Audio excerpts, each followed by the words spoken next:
Ano yung nakatanim dyan, kuya, sa pinakababa? Kalabasa ka mo. Lahat yan, kalabasa. Tsaka pipino. Tsaka pipino. Ube, yung mga nasa puno ube. Pwede naman yan kahit dry, pwede pa rin yan, pwede pa rin yan pakuluan. Kung yung mga, yan, para yan, mga ube ang kamo, mga ube. Ito, Ayan yung mga puno na yan, yung mga nakasabit niyan. puro ube yan. Puro ube. Uuwi yun sila kasi magbabayaran yun.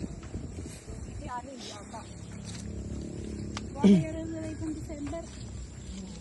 Doon puno ng, binidyoan mo doon, puno ng sitaw. Ayan, puro Papainom ko kay Yan, sa gilid po, sitaw yun yung dinaanan mo. May video lahat yun. Para pag pinakita natin lahat. May Naka-document. Tama Ay, na to. nakatakip pala yung mga pinya, oh. Kaya nga po eh.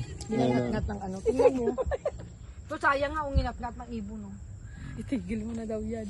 Pag uwi nila, hinog na yan, mga possible na guyabano. Hindi ba pwedeng uwi yun, bunga? Masisira lang? Oo, malagkit daw. Malagkit pa daw yun. Pag ganyan. Huwag na, daw na. Pwede na yan, ma. O ano-ano pinag-uuwi mo. Oo, pwede yan. Maano yan, masustansya yung daw ng guyabano. Hindi mo mainog yan. Hindi nga pwede yan.